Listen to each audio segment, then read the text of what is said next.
What is going on, everybody? It is the Keyblade Master 326, and today I'm going to be bringing you guys a top 5 of my favorite Zombies maps of all time. Treyarch Zombies maps, that is, of course. So today, because Black Ops 4 has been revealed a few days ago, in case you guys don't know, I am just super excited that it's actually happening. That's coming October 12th. I've been wanting to make this video for a while now, but now that Black Ops 4 has actually been revealed and announced, I am just super excited to give you guys this video. So today I'll be talking about my favorite Zombies maps of all time. So we're going to go ahead and get jumping into it with the number 5 spot. So coming in at our number 5 spot today is going to be the good old swampy goodness itself, Shi No Numa. Now, why do you love Shi No Numa, Tyler? Well, let me just tell you.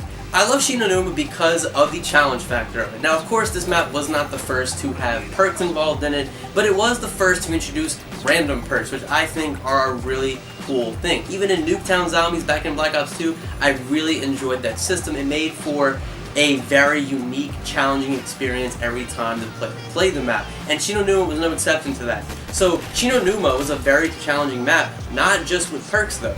They had the water, the swampy water that gave you trouble for when you went down and you had to go get perks, made it a little bit more challenging on you. Zombies were coming your way, you had no perks, you don't know what to do, you're struggling, you don't have Jug on you, what do? You're on your way to get it, you're running through the swampy water, zombies catch up to you, and boom, next thing you know, you're dead on round 40. And it's not a fun time.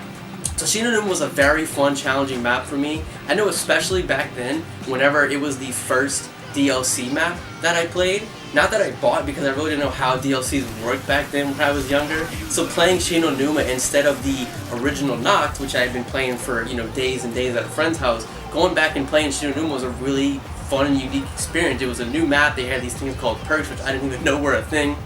And I skipped out on Varrock and went to this one, but this map was very fun for me, has a very special place in my heart. That's why it's at the number 5 spot on this list. Coming in at our number 4 spot is going to be a Black Ops 3 fan favorite, and that's going to be Gorod Krovi. What's a cooler map setting than in Stalingrad, Russia, the hometown of one of our beloved Zombies heroes, Nikolai Belinsky. The concept of this map just worked. It seemed so interesting even when it was revealed, even when the trailers came out for it. It was exciting because we were winding down to the Black Ops 3 DLC season. We know we had one map after this, and we were worried. We were like, look, this map has to be good. We have one more map after this. This was before we even knew we had the concept of a DLC buy. We thought this was going to be it. These next two maps have to deliver. And Gorod Krovi really did, especially after the, not failure, but the unsuccessfulness that was Zetsubou no Shima. Personally, I don't mind it. I think it's a pretty good map. It's not a spot on this list. Spoiler alert, just saying. But what made Gorod Krovi so interesting? Well, let me tell you. Bringing back the PPSH, bringing to us a brand new version of the ray gun that we know and love, and giving us a Vortex gun part of it and the Zap part of it, just phenomenal weapon. One of my favorites of all time. The PPSH was a Black Ops 3 version, not the original World at War version, but hey, what are you gonna do? It's still in the game, they put it in, and I love it. Also, not gonna lie, how about that Pack-a-Punch camo? Oh man, I think this is so on par with the Revelations Pack-a-Punch camo that it's not even funny. I really do love the Gorod Krovi camo just as much. But what else did this map add? It added Russian Mangler soldiers, which were kind of a pain when you think about it. It had dragons, and speaking of dragons, who can forget that amazing cutscene when you're riding all the way to Pack-a-Punch?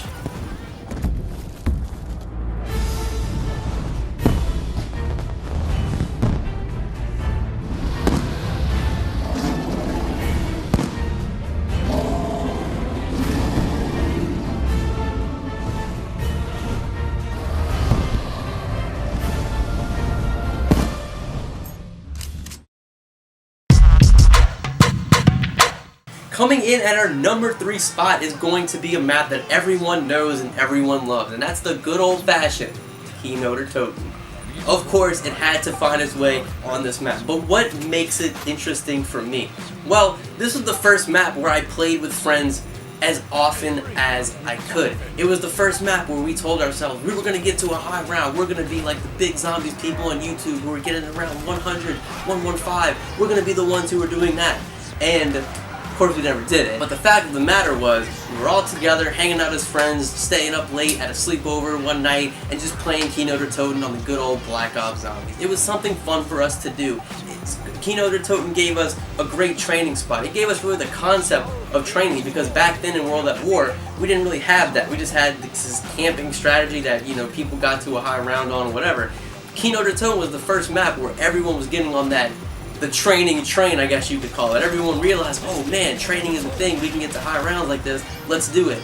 Thunder Gun, oh man, one of the simplest but most elegant wonder weapons we've ever gotten was the Thunder Gun. It was such a good gun, it worked so well in Kino. I don't even know why it works so well in Kino, but it just does. It has no relation to the movie theater aspect of it. It's just a big gun that launches a big old forceful blast of air, and it's just awesome. Who could hate on the Thunder Gun?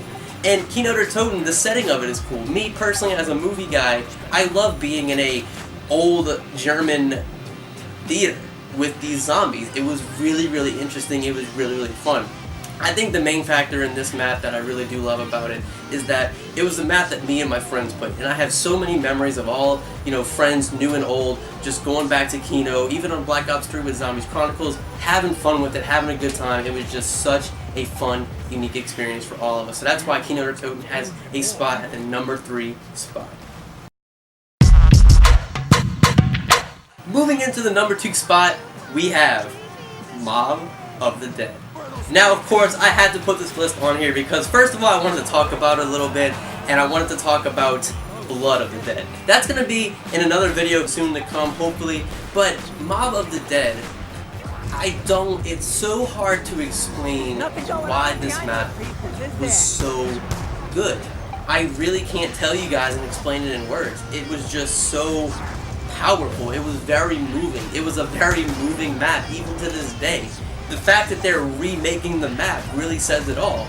This map has so many unique factors about it. It had a unique tactical weapon in the Hell's Retriever and the Hell's Redeemer.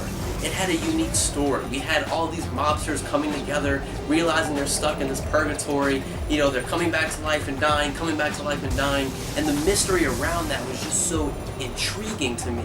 And I remember the marketing behind this was, to me, in my younger, around junior high school mind, was unbelievable. I would watch the trailers over and over and over and over again. I downloaded an MP3 of Where Are We Going because the song was so moving and inspirational as a Zombies fan that I just absolutely loved it. So the songs, the weapons, the characters, the story, to put it simply, that's what makes this map so unique. The Afterlife was a cool concept. We never have gotten anything like that up until this point. We had this map that was, you know, entrapping us and making us feel claustrophobic all the time. It was just so cool and so unique to have that feeling and experience it in Treyarch Zombie. So Mob of the Dead, of course, had to have a place on this list, and of course it comes in number 2. Before we move into the number 1 spot, guys, I wanted to go ahead and throw out some awesome honorable mentions out there. We're going to fly by these super quick. We have 3 honorable mentions that I had to list them. It just would have been a crime to leave them off this list for me personally. So we have 3 honorable mentions. The first one has to be the good old Moon. Great Easter egg, fun wonder weapon with the wave gun and zap gun dual wield. Very, very fun. I like the challenge of the digger coming down and ruining your day. You have to go back to the starting room, hack it, do what you gotta do your business there, then go back to the biodome, do your training. It was just fun. Fun, challenging, unique map. That's why it's an honorable mention. We also have Der Eisendrache. Yes, the map that people were, how do you say this again? Translates to the Iron Dragon. That's how you say it. I actually got that right. But Der Eisendrache brought the simplicity back to Black Ops 3 Zombies. And I know the Giant did this as well, but Der Eisendrache did it so to the point where it felt like a big Zombies map. It wasn't as small as the Giant, it was on a bigger scale than that, but it was simple. You had awesome weapons in the bows, you had a really cool, interesting upgrade process for each of them. The Stormbow was obviously the one people went for the most, and the Panzersoul that made a return. I mean, who could forget that loving beast of a man? And of course, the third honorable mention is maybe a little bit of an unpopular opinion here, but it has to be Buried from Black Ops 2. I really don't know what to say about this map other than the fact that it was one of the maps where me and a friend challenged each other one day to see who can get past, I think it was around 40 or something. We ended up going back and forth and back and forth and back and forth for like days and days, and it was just something fun for us to do. I like maps that give you the opportunity to let you have every single perk, because back then that wasn't a thing. You could just pop the Perkaholic or the Unquenchable and you had it. So it was definitely something interesting. It was a fun map.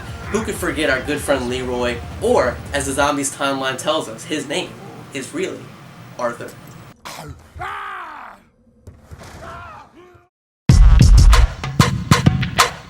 With all those honorable mentions pushed out the way, let's move on to the number 1 spot.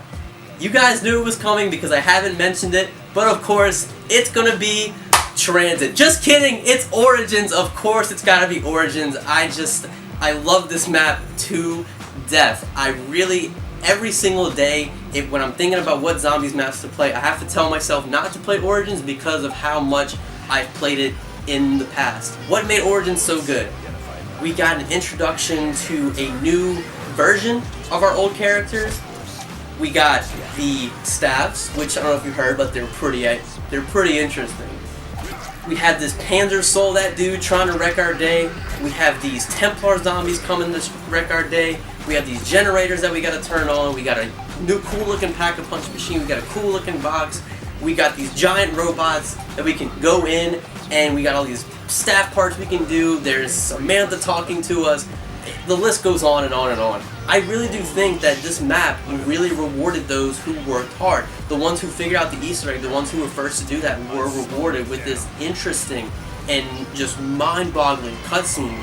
The introduction cutscene was even good. And when you beat the Easter egg in this map, you really tell yourself, oh my gosh, what can happen now?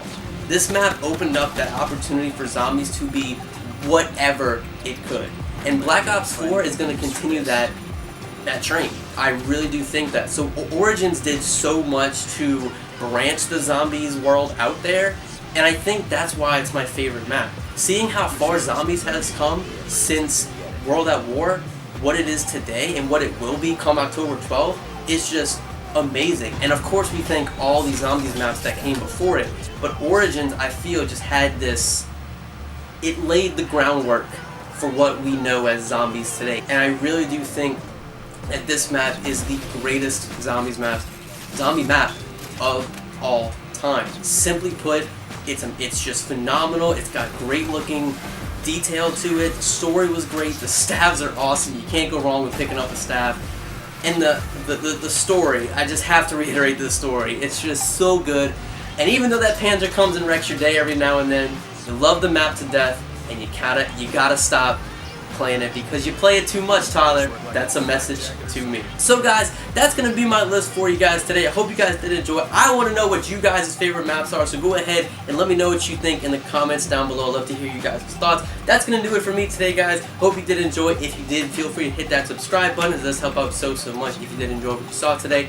Also, 2 more things. Go ahead, if you're not already, if you like what you see here, I have a Twitch channel. You guys can go follow that. I try to stream every day, every few days that I can. I've been doing it every day now. I've been doing Assassin's Creed, we do Zombies, we do some Black Ops 3 stuff, a bunch of that stuff over there. Go ahead and follow me on my Twitch. A link will be in the description below. And lastly, be sure to follow me on Twitter because that's like my main social media. I put upload notifications up there. I say when I go live on Twitch, all this kind of stuff. You know, when you want to know what's going on with me, go ahead and follow me on Twitter. That's like my main social media. But guys, that's going to do it for me today. I hope you enjoyed the video, and I will see you in the next one. Until then, peace out.